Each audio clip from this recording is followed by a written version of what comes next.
नमस्कार मित्रों, आपका एक बार फिर स्वागत है story with Ramesh YouTube channel पर। मैं हूं आपके साथ रमेश प्रजापति और आज इस वीडियो में हम मासिक शिवरात्रि की कहानी के बारे में बताएंगे।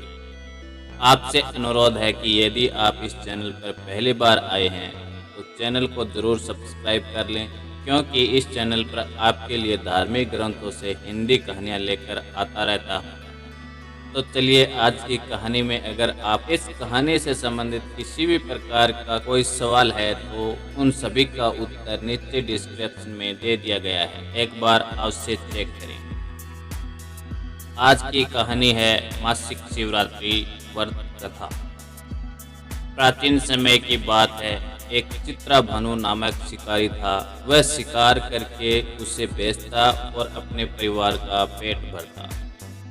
वह उसी नगर के एक साहूकार का कर्जदार भी था और आर्थिक तंगी के कारण समय पर उनका ऋण नहीं चुका पा रहा था। इससे साहूकार को गुस्सा आया और शिकारी चित्रभानु को शिव मठ में बंदी बना लिया। संयोगवश उसी दिन मासिक शिवरात्रि थी, जिस कारण शिव मंदिर में भजन व कीर्तन हो रहे थे और वह बंदी शिकारी चित्रभानु पूरी रात भगवान शिव जी के भजनों व कथा का आनंद लिया। सुबह होते ही साहूकार ने उसे अपने पास बुलाया और ऋण चुकाने के लिए कहा। शिकारी चित्रभानु ने कहा कि हे सेठ जी, मैं कल तक आपका ऋण चुका दूंगा। उसका यह वचन सुनकर सेठ जी ने उसे छोड़ दिया, जिसके बाद शिकारी शिकार के लिए जंगल में चला गया, किंतु पूरी रात बंदी गृह में भूखा व प्यासा होने के कारण वह थक गया और व्याकुल हो गया और इसी प्रकार वह शिकार की खोज में बहुत दूर जा चुका था और सूर्यास्त होने लगा तो उसने सोचा आज तो जंगल में ही रात बितानी पड़ेगी। ऊपर से कोई शिकार भी नहीं कर पाया जिसे बेचकर सेठ जी का ऋण चुका देता।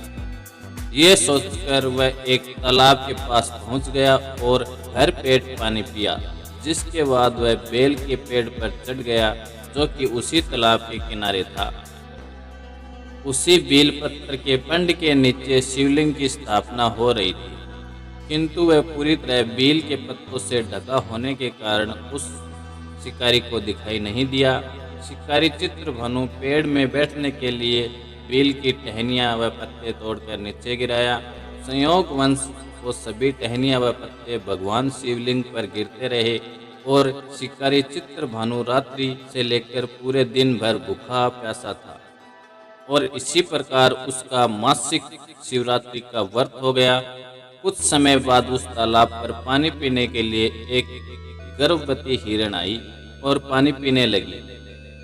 हिरण को देखकर शिकारी चित्रभानु ने अपने धनुष पर तीर चढ़ाया और छोड़ने लगा तो गर्भवती हिरण बोली, तुम धनुष तीर मत चलाओ, क्योंकि इस समय मैं गर्भवती हूँ और तुम एक साथ दो जीवों की हत्या नहीं कर सकते, परंतु मैं जल्द ही प्रसव करूँगी, जिसके बाद मैं तुम्हारे पास आ जाऊँगी, तब तुम मेरा शिकार कर लेना। उस हिरण की बात सुनकर चित्रभानु ने अपने धनुष को ढीला कर लिया। इतने में हिरण झाड़ियों में लुप्त हो गई। ऐसे में जब शिकारी अपने धनुष की प्रत्यांशा चढ़ाई और ढीली की तो उसी दौरान कुछ बेलपत्र के पत्ते झड़कर शिवलिंग के ऊपर गिर गए। ऐसे में शिकारी के हाथों से प्रथम पहर की पूजा हो गई। कुछ समय बाद दूसरी हिरण झाड़ियों में से निकली। उसे देखकर शिकारी की खुशी का ठिकाना नहीं रहा।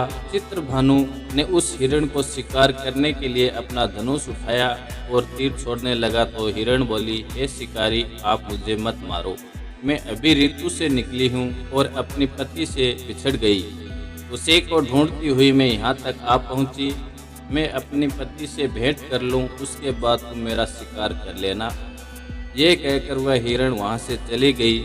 शिकारी चित्रभानु अपना 2 बार शिकार खोकर बड़े दुखी हुए और चिंता में पड़ गए कि प्रातः सेठ जी का ऋण कहाँ से चुकाऊंगा। जब शिकारी ने दूसरी हिरण का शिकार करने के लिए धनुष पर प्रत्यांशा चढ़ाई तो कुछ बेलपत्र के पत्ते झड़कर शिवलिंग के ऊपर गिर गए।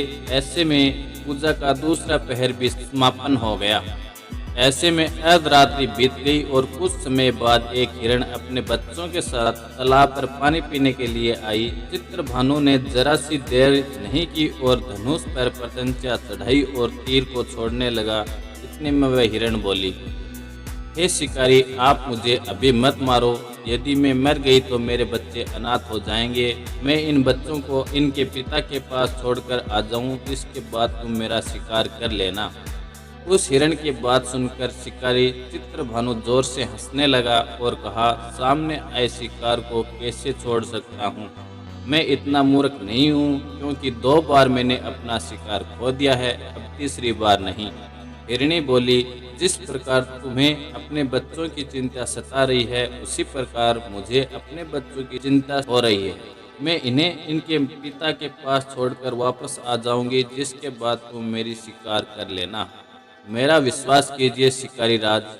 हिरण की बात सुनकर शिकारी को दया आ गई और उसे जाने दिया। ऐसे में शिकारी के हाथों से तीसरे पहर की पूजा भी पूर्ण हो गई। कुछ समय बाद एक मृग वहां आया। उसे देखकर चित्रभानु ने अपनी तीर धनुष उठाया और उसको शिकार के लिए छोड़ने लगा।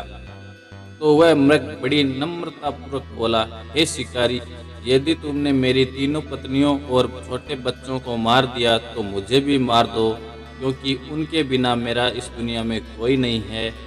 यदि तुमने उनको नहीं मारा है तो जाने दो, क्योंकि मैं उन तीनों हिरणों का पति हूँ और वो मेरी ही तलाश कर रही हैं।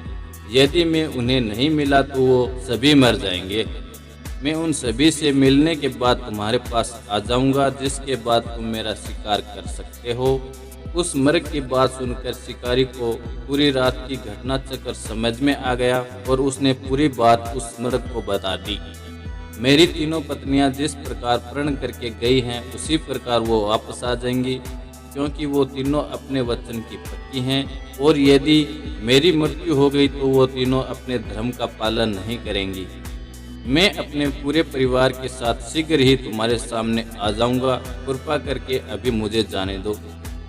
शिकारी चित्रभानु ने उस मृग को भी जाने दिया और इस प्रकार अनजाने में उस शिकारी से भगवान शिव की पूजा संपन्न हो गई, जिसके बाद शिकारी का हृदय बदल गया और उसके मन में भक्ति की भावना उत्पन्न हो गई।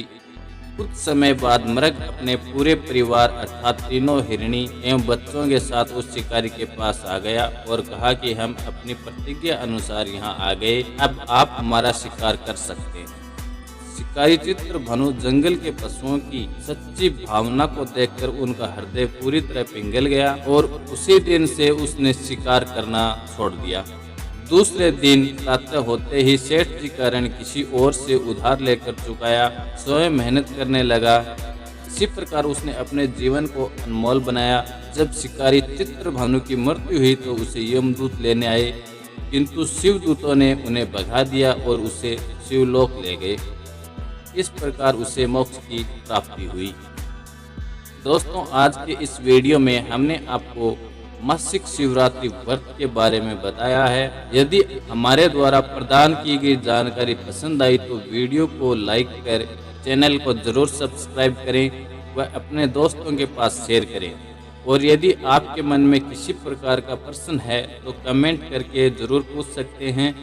इस कहानी से संबंधित सभी प्रश्नों के उत्तर हमने डिस्क्रिप्शन बॉक्स में दे दिए हैं, एक बार अवश्य देखें। जाते जाते चैनल को सब्सक्राइब जरूर करें, क्योंकि इस चैनल पर सीखने के लिए बहुत कुछ है। फिर मिलते हैं एक शानदार कहानी के साथ, तब तक हंसते रहें, मुस्कुराते रहें।